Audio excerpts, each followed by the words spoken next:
This station is now the ultimate power in the universe. This table is really tilted. Excuse me? Am I gonna get a chance to speak?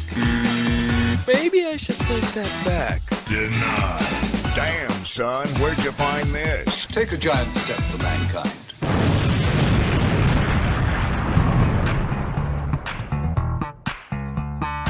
Welcome to the Tilted Table with your hosts, Sean and Joe.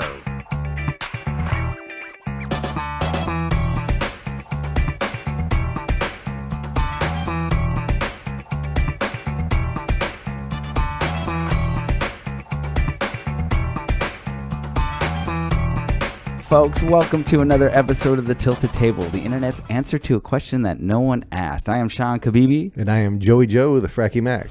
And you can reach us on all social media at The Tilted Table 1. See if I can get that out. Yeah, like, subscribe, ring the bell, all the notifications. Send us a text message. Yeah, send us some emails. Yeah, right? I want to read something new. Yeah, no doubt. So today we are going to talk about iconic songs that we think suck. Yeah, I was literally just gonna say we don't have to pussyfoot around it. We can just say it literally sucks. Yeah. So I just want to clarify one difference here. The thing with this idea, I came up with this idea the other day, trying to focus on the idea that we actually think the song is a poorly written song, or it is just not that good of a song, versus a song that you've heard a gazillion times and are just tired of. Hit that overplay. Yeah. Because we could pick out a lot of songs that are probably, I think, are amazing, but I've heard them a gazillion times. And I'll give you one example, Sweet Home Alabama from Lynyrd Skynyrd. I think it's a well-written song. The riff is really cool, but I fucking hate that song. For no other reason, I've heard it a fucking million times. So we're not playing that at your birthday party? Is that what you're saying? Do not. What are we going to do with the Confederate flag then? Right. Oh, start putting that out there. I hope you played it at my funeral so you can let me down one more time. Isn't that how that works? Isn't that an old joke? Oh, that's fantastic. I like that. That's good. No, the joke is it's supposed to be your sports team. That's the joke, right? It's like so, I went at my funeral. I want the Las Vegas Raiders to lower my casket into the ground so they can let me down one more time. Oh, priceless. So yeah, that's a clarification I want to make. These are songs that, you could say they're overplayed. I know one in particular on this list is played a gazillion times, but I don't dislike it because it's been played a million times. I might be tired of hearing it, but even when I first heard it, I didn't think it was a particularly good song, and I marvel that it's considered this iconic song from this band. Right. Well, it's kind of the same thing because I actually had to put a little bit of thought into it because there's a couple that right off the bat I was like, gosh, I hate that song. And an example would be Pharrell's Happy. Yeah, I was thinking about that that song too. I actually like that song. I really liked that song when it came out, and then it was like after the 400,000th time that they played it, I was like, oh my goodness, someone needs to give this a rest. Yeah, okay. Yeah. Stick it on the shelf and bring it back in 20 years. Right, that's look at that rebirth. They'll use it in a movie. It's like Master of Puppets with Stranger Things. All of a sudden, that song, that album got a new rebirth because Stranger Things used it. Right.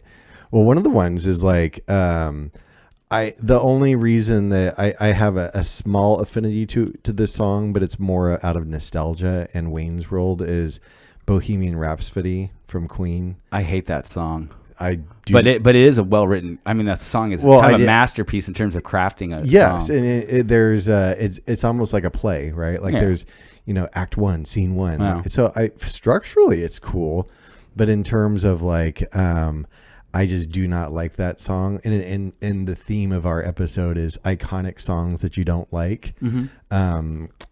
The one though, like, so that's the first one that popped in my head. Okay. But Queen's "We Will Rock You." God. Oh man. See, that's the one that I would say, and you and I by nature, we're not haters. This is just like for the fun of the episode. Yeah. But that's a song that I could imagine, a bunch of losers standing around talking about like how cool it would be to win the football game or whatever the sport is, right? And it's kind of a bunch of tiny asthmatic, like, come on guys, let's do this thing, man. We can do it. We are the champions. Oh man. Right? It's like that kind of a song. Yeah. And who would have thought that now, as soon as it comes on in the stadium, everybody's going like, we will, no. I mean, it's become a staple at so many sporting events. I've never been a big Queen fan. I respect Freddie Mercury. He's an amazing frontman. Brian May's a great guitar player. They're great songwriters. Never been my cup of tea, though, man. Same. Yeah, something about their style just never resonated with me. Yeah. Well, yeah. So we will rock you. No, thank you. No can do. I'm going to bed. Although I will argue that I do like Another One Bites the Dust. I think that's a great song. And The Show Must Go On. That to me is, if Queen did more stuff like that, I think I would be more into them. But the songs that are considered classics from them, none of them have ever blown me away. Yeah, I agree with those final 2 tracks. My dad had those on a TIAC reel-to-reel machine, and I did enjoy listening to those songs growing up. Yeah. All right, do you want to start? Here's one from your all-time favorite band. Here we go. Smash Mouth. Okay. I thought you were going to say Guns N' Roses, but go ahead. And All Star. Hey now, you're a rock star. No, you're an all-star. Whatever it is. I don't know. It's one of those that's like, it's one of those really cheesy, in my mind, this is one of those like cheesy karaoke night, 17 martinis in. You're like, I'm going to totally do We're an All-Star. Yeah. I don't know. The lyrics of the song, I don't resonate with. The nothing smacks more of like 1990s post grunge than that song. Yeah. Definitely not my scene. So for the purposes of this episode and the iconic songs that I just suck. Yeah, there was a I don't know even what you categorize that band as. There was a time where there was a bunch of bands that came out with that kind of sound, and the one it's like Chumbawamba. Yeah, I think they would probably fall into that category, at least for that one song. I know that Chumbawamba, they're a really weird alternative band, but what was that one? I think the band was called Ween. Steal My Sunshine. You know that song? I know. Len. It's up to me if you steal my sunshine. Yeah. Like the band, they fall in that category. Len. That was the name of it. Len, not Win. Yeah. When did I say Ween? Ween. I don't know the name of the fucking band. Yeah. So I'm going to tell you that I actually like All Star. You do? Yeah. I think it's a well-written song. I think the verses flow. He's got a good flow on it. It's not my style of music, and it's a catchy tune, but I think it's a well-written song. But I think it shows why Smash Mouth was kind of a one-hit wonder, because I don't think they were particularly great songwriters. They couldn't replicate that song at all. They'll play at your bingo hall for $200. Well, not anymore. The singer died about a year ago. Really? Yeah, he's a fucking, a raging alcoholic and drank himself to death. Did he play that song too many times? Well, he's no longer an all-star. That's true. All right, I'm excited to see what's on your list on this amazing topic. Okay, so I'm going to start with one that I think I would hope a lot of people would agree with me on this one. Is Metallica's Enter Sandman?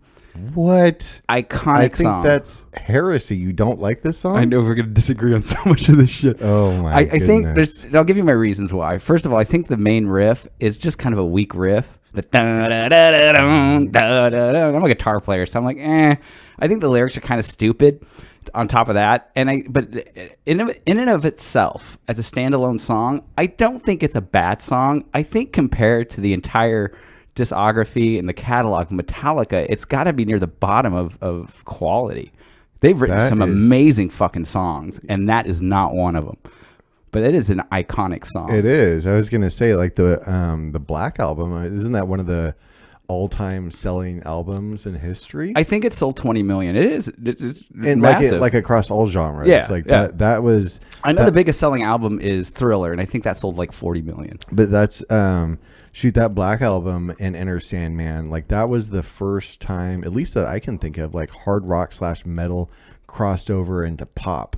Yeah, and that's probably the reason why that album is hated by a lot of Metallica fans. There's core groups of Metallica fans that absolutely separate, the Kill 'Em All, Ride the Lightning, Master of Puppets, and Justice for All, and then after that they suck, they sold out. That whole argument. So I think for people who aren't hardcore Metallica fans, they probably really do like that album and they like that song, and I'm like, oh, it's a great song. But I think to the hardcore metalheads, I don't think that they really resonated with that album. I think they hated that album. They saw them as sellouts. And it's damaged their reputation because even their later albums, I mean, of course, they did like Load, which was completely off the chart. I liked Load. I liked Reload. See, those albums are terrible to me. Oh my goodness! But so when they came back with Death Magnetic, which is they went back to basically the old school style. I mean, the songs are 6-7 minutes long. They were complicated, a lot of changes, cool riffs. They still couldn't get their cachet back. People just kind of wrote them off.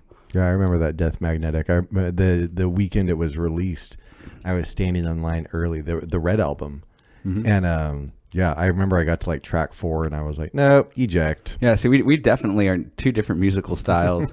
That's what makes this episode fun. Exactly. That totally does blow my mind, though, dude. Yeah. So I love Journey.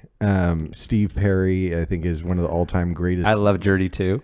I have some of my greatest childhood memories were me and my buddy Shannon cruising around in his Nissan 280Z with the T-tops off. Oh, God. Listening to Journey. So it hits really close to my heart, and just very special moments. But Don't Stop Believing. I knew you were going to say this song. I need to stop it yesterday. I wanted it to stop 20 years ago. In fact, when it now, why don't you like it? I just find it like a simplistic. It's interesting because I don't think it's a simplistic song, but go ahead. It's just, I don't know. It's one of those, and again, I don't want to throw rocks at, No, we're not throwing rocks. It's just an honest critique of music. I don't really think it tells a great story. Okay. And it's more of like just a sing-along type song. Yeah. I'll agree with that. I don't think the lyrics are particularly good. And there's a time and a place for that type of music, but I don't know when it, going back to your like Metallica reference, like when you're known for all of these just bangers, one after the other, and then you throw a track like Don't Stop Believing into the mix, I'm like, no, skip. And interestingly enough, that wasn't a song they wanted to even release. They didn't think it was a single. So even the band wasn't particularly, backing it. So I tell you what I do like about that song, and I think it makes it a great song, is that intro is absolute. I could listen to that intro until the day I die, but I rarely listen past the intro. When it actually kicks into the full song, I don't want to listen to the rest of the song, but I love that piano intro. It's great. And then just Steve Perry dropping it. Just a city boy. See, you need to wear more spandex when you break out that voice. So, well, I mean, I can't sing like Steve Perry. If I did, I'd be rich and famous. I'd be on tour right now. Yeah. You'd be living in Hanford. I'd be living in, Hanford or Lemoore. Was he? It's Hanford. Yeah, it's Hanford. Yeah. I'm surprised that town hasn't latched onto him and named everything after Steve Perry. They should. Steve Avenue, Perry Drive. Yeah, that's the whole 9 yards. I'd even change the name of the town to Perry, California. I'd have to move there. All right, cool. I still think that Don't Stop Believing. I think it's a well-written song. I like Journey, but it's a song I'm admitting that really after the intro, I'm not that interested in it. And I think, again, the lyrics I think are pretty weak. You're right. It doesn't tell a particularly great story. So, okay, so I'm gonna move into something that I think some people might totally disagree with me on this. Is House of the Rising Sun by the Animals. No. Yeah. What? No. And I'll tell you why. Well, first of all, I've been in bands where we've covered this song, so I've played it a million times. So it is a song. A house in New Orleans. I think the reason I don't like it is because to me it's so repetitive. It's the same 4 chords basically over and over again.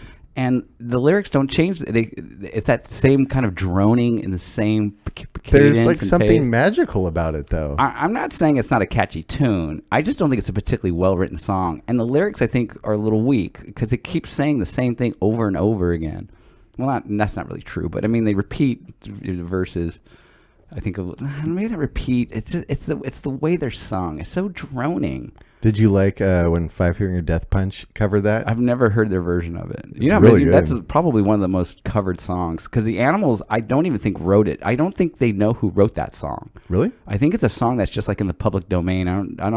I'm saying this. I'm not saying I know this to be a fact. This is what I've been told. Okay. I've never looked it up. That would be a fun fact. I'm assuming it's an old blues song, probably from maybe the turn of the century, and there's not one person that they can verify that that's the person that wrote that. Interesting. Yeah, I mean, I think I have like at least, no joke, at least 10 different versions of that. I've got techno versions. I've got like an orchestral version. Yeah, I love that song. Yeah, I know, and so does 99% of the world. They love it. I can't stand it. I just don't think it's that good of a song. Well, and I think it was so different though from that time period than any other song that was coming out. And if you have somebody that can really sing well, they can deliver that song. And I think that's probably what somebody would argue against me. It's it's the presentation of that song. You have the right singer. It can be a powerful tune. Do you think Manson should cover it? Marilyn Manson or Charlie? Well, one's dead. That is true. Why not? He did, the Eurythmics, so yeah, he could do it. I love that song. He'd actually probably do justice to it because it's a dark song. Yeah, Yeah, that's "Sweet Dreams" by Manson is definitely one of my all-time favorites. No comment. Oh my! I know we've had this conversation before. This is where there is the fork in the road. And speaking of fork in the road, I know how much you enjoy late 80s, early 90s power ballads. Yeah. But I don't know. Usually this one song comes on, ironically, when I'm in the dentist chair. Okay. Michael Bolton's "How Am I Supposed to Live Without You?" I think anything by Michael Bolton sucks, but It's like if Fabio had a voice. Is that his most iconic song? Because I think, it doesn't. Well, first of all, we're not saying it has to be the specific artist's most iconic song. Right. It was one of his bigger. Oh, for sure. When a man loves a woman is the one. I would say that's his most famous, well-known. Yeah, and I do like that song. I think that song's great. But "How Am I Supposed to Live Without You" is the equivalent to going back to the dental chair, just getting a full-on root canal with no painkillers. Oh, see, you're associating it with a terrible, terrible situation. But it's just ironic. I mean, if I hit you with a baseball bat as we're listening to Enter Sandman, you'd hate Enter Sandman too. If it was a Nerf baseball bat, it might be entertaining. It might make for a really funny music video. But yes, Michael Bolton has a great voice. I do like a number of his songs. But that "How Am I Supposed to Live Without You?" It's on my list, man. Okay. Yeah. I don't really have too much to say about Michael Bolton. I've always found him to be boring. You should be him for Halloween. Yeah, if I get the hair, get the wig. Yeah. I think I could. It'd be good. Did he wear like white suits? Yeah. I feel like he had that 90s like kind of slightly baggy white pants. And he had kind of very Miami Vice-ish, Yeah. like not button your shirt up all the way. Yeah. But yeah, I think you could totally throw off some Michael Bolton vibes. I bet when you went to the club at night, you wouldn't have to buy any drinks. I would be buying all my drinks, guaranteed, and people would be laughing at me the whole night. That's exactly. You would be in everyone's pictures. Maybe I would attract a bunch of 50-year-old, moms. You never know. All right, well, cool. Michael Bolton. Oh my God. All right, so this is where I start to run into. I think I'm going to run into a slight problem because people could easily argue that these are well-written songs, but I'm going to throw Leonard Skinner's "Freebird." And I'll tell you why. One, it's way too fucking long for their guitar abilities. And I know somebody's going to tell me, as a musician, that they weren't Steve Vai or Joe Satriani, they weren't Eddie Van Halen guitar players. They're, Southern blues players. And you can play blues leads if you're really good. I mean, Stevie Ray did it, and it can be still, good if you're playing a 2-minute long solo, which is fucking long for a guitar solo. But the ending of that song, I think it's about 4 or 5 minutes of them just wailing on their guitars. And I can't hear anything distinctively good about any of their solos. It sounds like a bunch of people just improvising. It sounds terrible to me. I think that's the main reason I don't like that song. I think the other part of that song I don't really care for is the lyrics. I just don't think they're that great. And that song, like literally, that's considered, just blasphemy to say that "Freebird" is, a lousy song. I just don't think it's that great of a song. See, I think I said earlier. No, I don't disagree with any of that. I think that kind of is my same and I want to you use a good word, blasphemous. Like Bruce Springsteen's "Born in the USA" is like is on my list of just awful songs, and I am hugely patriotic, but that "Born in the USA," like I just can't do it, man. Yeah, for a song that is, largely misinterpreted because it's very anti-patriotic. It's very anti-Vietnam and all that kind of shit. Well, I shouldn't say it's anti-patriotic, but it seems to be critical of. Yeah, no. Well, there's a lot of reasons I don't like it, but just It's interesting because I don't like Springsteen. I never really have. Nope. That's one song I actually don't mind. I think "Dancing in the Dark" is the one that he should actually get firebombed for. But I think most people, even people that like Bruce Springsteen, think that song is trash. It was literally the record label saying like, we need a hit on this record, that we a mainstream song for the time period. I think they recorded that. I don't think they were expecting "Born in the USA" to be as big of a hit as it was. So that song comes out, it's fucking massive, and then they're like, well, let's release "Dancing in the Dark," and that was a hit too. But it was just a huge departure from what he usually does. Yeah, paled in comparison to the other. I mean, you ones. could have given that song to Cyndi Lauper. Any pop artist from the 80s, and I'm sure it was shopped around. I don't know if he wrote that song. I'm guessing. I don't think he wrote that song. I think that song was given to him, or they forced him into a corner and said, write something that, because they do this to artists all the time. Right. We need a hit, so write something. Like Dire Straits' "Money for Nothing" is a great story about that song, about how that came about, and it's hilarious, and it's a massive hit. I didn't know there was a story. I like that song a lot. Yeah. They turned in their album to the record label, and the record label turned around and said, we don't hear a hit. We need something that'll be played on MTV. Dire Straits, or Mark Knopfler, the main guy, his response was, we're a bunch of middle-aged white guys that are ugly. How the fuck are we going to get on MTV, right? That's the whole idea, because it was all like Wham and all the pretty boy type of stuff that was going on. And Poison. So they thought the only way that they could get on MTV was if they wrote a song about MTV. And that's what they did. Oh, I never knew that. No. Huh. See, you're full of fun, interesting, random facts.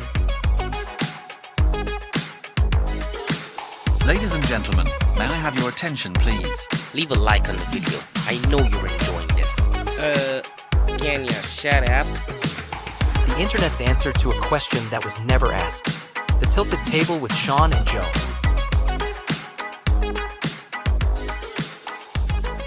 Well, I think you just hit on another really a good observation is many of the songs that are on my list for this episode, I consider more like lab-built songs. Sure. Where it's like, we need to come up with a hit, what's going to be popular. We need something that's simplistic, something that's repetitive.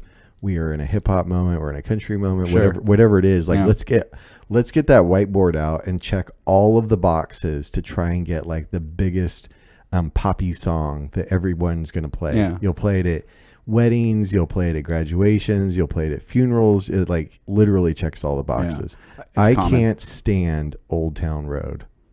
Oh, I literally will throw office chairs through windows to avoid that song. I agree 100%. Terrible. It's a shitty song. Terrible song. I don't think it's as bad as Billy Ray Cyrus doing "Achy Breaky Heart." It's an abomination to the music industry. Is It's what a terrible that song song. is. Yeah. No. Would you consider it an iconic song? I mean, It is. It's a hit song. I would say it's iconic. It goes so far as to like define an era. If somebody were to play like the first three chords of that song, most people, right? Yeah. It would be like, oh yeah, I know that song. Okay, and I'll give you that. For anything that was, let's say, released after 2005, it's hard for me to define iconic because I don't pay attention, I think, as closely as I should to newer music. But yeah, I would, lab built music I'm not really a fan of, because things like Oliver Anthony, Rich Men from Richmond, where he just, right, it was like a cry from this man's soul. I thought that song was so powerful and great and out of left field, and I think, it's recent, but I put that in the iconic song list. But that is what I consider great music.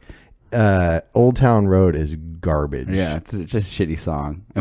Nothing about it is redeemable in my eyes. Nope. Zero. Yeah, it's funny that the Rich Men from, what is it? Rich Men from Richmond. See, if that dude, and I don't know if he got signed to a major label, but I guarantee you if he did, the first thing they would do is they'd be like, okay, how can we cross you over into the mainstream big time. And they would write him some lab created song, some bullshit. Next thing you know, he's doing Gangnam Style, some bullshit like that. Isn't that your ringtone? No. What was it? I think you set like an all-time points record on Dance Dance Revolution to that Gangnam Style song.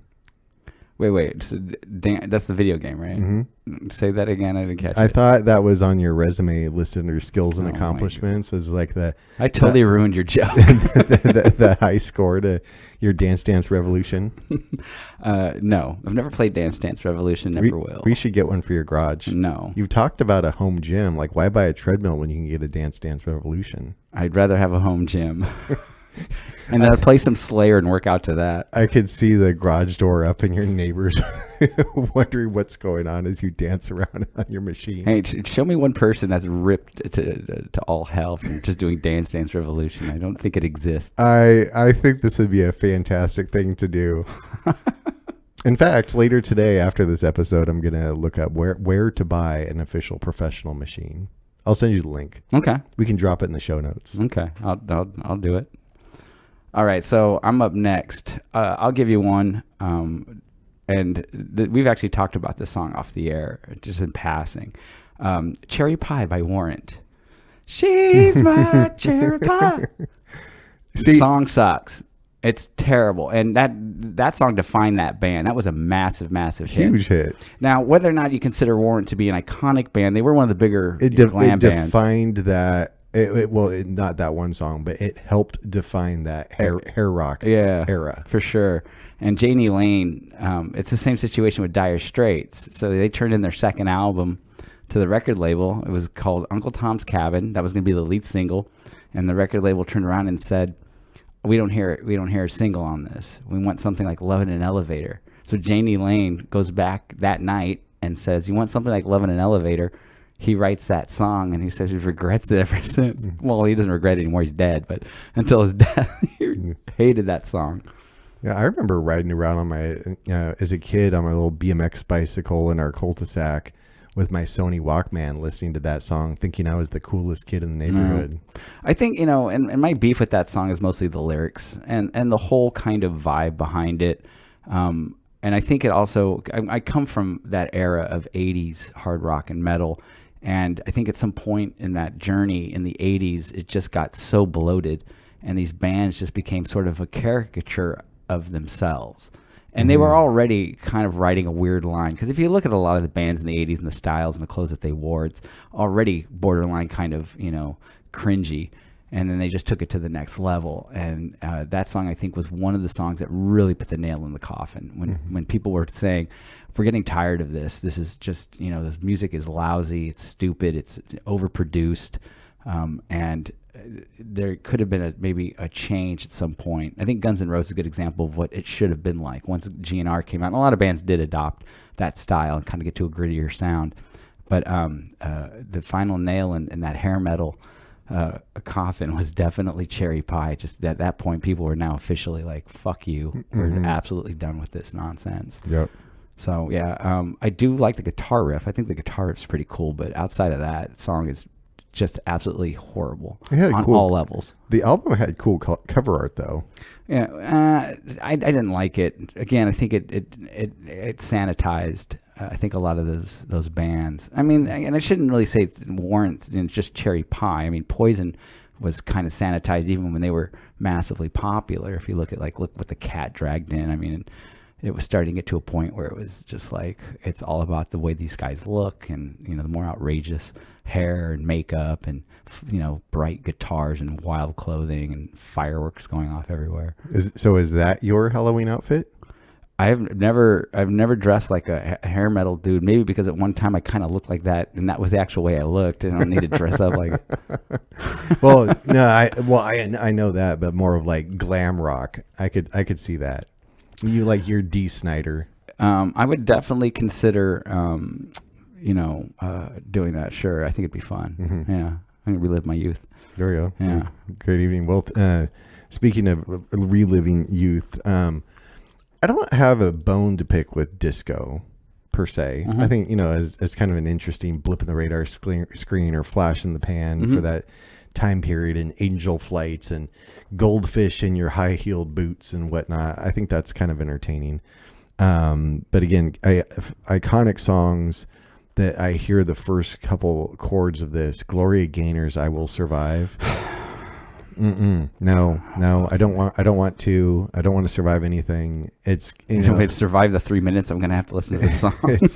It's unfortunate because I think it's one of those, the first time you hear it, like you're like that that's cool, man. That's part of like like Miami South Beach Johnny Versace type of deal. Like, yeah, I can understand. It is probably one of the more iconic disco songs. But when you think of like now, like drunk people at a karaoke deal and "I Will Survive," like no, I'm just gonna go sit in the other room until you guys are done. Yeah, I think it's a terrible song. I hate disco, so I'm probably not the right person to really criticize. I can't think of a disco song that I even think is really any good. Bee Gees? Staying Alive? That falsetto vocals, it's too much for me, man. I thought you did that in the shower. No. I think that's your bad. You're going to star in your own Pantene Pro V commercial. So, I will say this about Staying Alive, which I think is what's great about that song. I think the bass line is really awesome. It's sick, man. Yeah. I think it's a well-written song. Definitely not my style, though. I love the Bee Gees. Whereas Gloria Gaynor's "I Will Survive," I think is a terrible. I mean, if you're gonna, the fact that song is so iconic in the disco world is a little bit baffling to me, because I think it's a shitty fucking song. And that's not saying it's a shitty song because it's disco. I just think it is a poorly written song. It's nothing unique about it. The lyrics are and I think that's probably why it was so famous, because it was during the whole feminist movement, and you got a woman talking about how she will survive. Mm-hmm. It's like very repetitive. Well, disco has that problem, I think, generally speaking. But it's like, what was that one song? I don't know if it was a song. I'm sure it had to be a song. I don't know. I remember singing it in commercials, like, "I can bring home the bacon, and fried in a pan." Right, that whole woman, right, can work and cook. Yeah, nobody wants to do that. It's like a table full of blow with that song playing in the background. "I Will Survive." Like, yeah, we'll survive the mound of coke you're about to do. Yep. Which again is that was the era for all of that kind of stuff. Yeah, and that's probably what the song is about. Yeah, I would definitely say that the 70s probably suffered a little bit from what I think a lot of the 80s artists suffered from, which is the drugs got so out of control that the music reflected that. It was just insanity. So, they're putting together these disco songs, and they're, higher than a kite, up for 3 days, Rick James style, putting together a bunch of just crap, and they're sitting there probably in the control room, just listening to the playback, going like, "Damn, it's the greatest thing ever," and then just do a big fucking line of cocaine. Yep. And everybody slaps each other on the back and tells them how awesome each other are. Oh, yeah. They release the album, and then it just completely bombs. And like, oh, yeah, I don't even remember that night. Who signed off on this? Who signed off on this shit? All right. Well, Gloria Gaynor, "I Will Survive." Nice. Okay, so I'm going to drop into where I'm going to get into. This is where I'm definitely going to get, I think, into some trouble. I am going to go with "Welcome to the Jungle" by Guns N' Roses, one of my all-time favorite bands. And I'm going to say up front, I might be biased from the song, that I've heard it a million times, because when I think about this song, it's hard for me to say that it's not well written. It's actually, I think, superbly written. The guitar parts, with Slash and Izzy Stradlin, they never played the same riff. They complemented each other so great. I think it makes that album so unique for the 80s time period. I think the "Welcome to the Jungle," I'm not a big fan of the riff. This is a personal thing. That just never did anything for me, and I'm not a big fan of the lyrics. This whole, it's like arrive to LA, and it's, this crazy, insane city. "Welcome to the jungle, baby. You're gonna die." That kind of shit. A little bit too cheesy for me. And I think it also suffers, I think, from the fact that the rest of that album is really hard to compete with. There's not one bad song on that album. True. And True. And if you look at the entirety of that album, and you have to pick the songs that are probably in my opinion, the worst written songs, "Welcome to the Jungle" would be top 2. I think there's one song on there that is worse than that, which is "I Think About You." Do you have an Appetite for Destruction t-shirt? I used to. Or tank top? No, I don't have one anymore. I don't have any band shirts anymore. Really? No, I don't think I have one. It feels like it just goes against your aesthetic. You know what? It's interesting because you think I would have more. I obviously when I was a teenager, it's mostly what I wore. But I think as I got older, it just became a style thing. Like, what am I going to be walking around constantly with some band advertised on my shirt? I had a Def Leppard High and Dry shirt. I had that for a long time. I just retired it into my work shirt collection. Okay. And it's one of my all-time favorite albums. And so I didn't mind wearing that shirt. But I have so much clothes. It's like, where am I going to find time to wear these things? And I think the other thing is, and I'm not a particularly stylish guy. When I buy my T-shirts, and I think I've told you this before, I usually buy printed tees that have some kind of obscure thing on them. Yep. And it's almost like I use it to determine whether or not I can be friends with a stranger, because 9 times out of 10, if I meet somebody new, it's because they recognize what the hell is on my shirt. Oh, fuck, man, that's cool. And it's like, we're the only 2 dudes in the room that get it. See, I figured you were a frequent flyer VIP member at Hot Topic, like always like looking up at the T-shirt board and getting the latest. Dude, at my age, if you go to Hot Topic, you are some kind of predator. I do like playing around on their website every once in a while. They have a cool band T-shirt collection. I don't think I've ever been in a Hot Topic. That was a little bit after my time. I'm gonna go in there and get you like a My Chemical Romance T-shirt or fuck something. That. Because when we were teenagers, there were a bunch of independent shops around town that had all these band T-shirts, and a lot of times we would buy band T-shirts that we didn't even listen to the band, or in some cases didn't even know who they were. That was just a cool design. And there was a band called Sacred Reich, and they were a thrash band.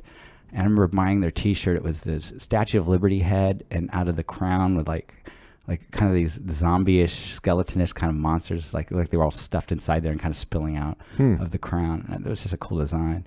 But I remember wearing that shirt and people giving me shit because I didn't know the band, and that was like the ultimate poser move. It still is today when you see young people wearing like a Nirvana shirt and you go up to them like, name me one guy in that band. I don't know. Right. So back then it was huge when I was a teenager. I mean, it was a powerful thing that people, there was a big divide between the thrash metal, versus sort of the hair metal or the 80s kind of hard rock. And if you wore a band T-shirt and you didn't listen to that band, that was the ultimate poser move. Oh, for sure. Yeah. Yeah, for sure. That's socially unacceptable. Yeah. And speaking of socially unacceptable, I know you're a huge fan of this band, and I don't want this to wreck our friendship, but I'm gonna have to call you on the carpet on this song. I despise "Dancing Queen" by ABBA. I know when you go roller skating, that's usually like what you like to listen to, but my mom used to be, or was, and I guess is, a huge ABBA fan. You know what, Joe? I'm going to tell you something right now. My mother was a gigantic ABBA fan, and the first music I can remember, even remembering as a baby into my early toddler years, was fucking ABBA. My mom loved ABBA. Luckily, my dad loved the Eagles, and so I got exposed to that, and I drifted in that direction, not the ABBA direction. Well, yeah, I didn't realize. I mean, this totally makes sense to me, but I did not realize that "Dancing Queen" is one of the biggest selling singles of all time. Oh yeah, I mean, first of all, again, I'm not a big fan of disco, and I don't know if they are considered purely disco. Disco, yeah. Disco pop. I really thought that, I mean, across the board, the songwriting is amazing. Their harmonies are absolutely insane. Oh, for sure. Like from like a vocal talent. Fuck. Yeah, no, they're great. But I think I'd actually like them if they did different style of music. Yes, iconic music that I just do not like. Yeah, "Dancing Queen" is on that list. I mean, I'm on board with you. There's very few ABBA songs that I think are great. I just don't like that style. I think they're gifted musicians and gifted singers for sure. I'd rather roll around on broken glass, wrapped up in barbed wire, and get set on fire at the end than listen to that song. No, I take that back. Old Town Road. I would. Yeah. It sounds like Old Town Road would be the one that you would do. That's what you'd rather do. I would shank myself with a spork rather than listen to Old Town Road. Okay, I'll give you one. And I think that I'll preface this before I say the song and the band is I understand that this band probably weren't necessarily trying to write really complicated songs. Ooh, I'm excited for this. Right? So Smells Like Teen Spirit from Nirvana. Really? I think it's a weak riff.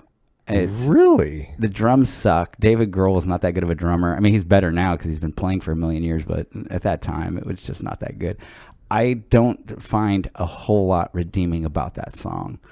There's nothing. Now, again, I might be biased because that's also the song that put most of the music I liked, in the grave. Oh, it was just like literally like taking a cigarette and just, the butt just right on top of him, just snuffed him out. So, but and I'm saying this only because I like Nirvana. There's a lot of songs on that album I thought were really good. Come As You Are, I think, is a fucking brilliant song. Way better than Smells Like Teen Spirit. Yeah, Come As You Are is a phenomenal song. But I just don't think it's a well-written song. The riff is stupid. The bass line is like a 5-year-old could play that damn bass line. The drums are weak. It's a cool music video, though. Well, again, Nirvana, I think Kurt Cobain is a great songwriter. I just don't think that's one of his better songs. I'm going to stick to that. But I mean, talk about iconic songs.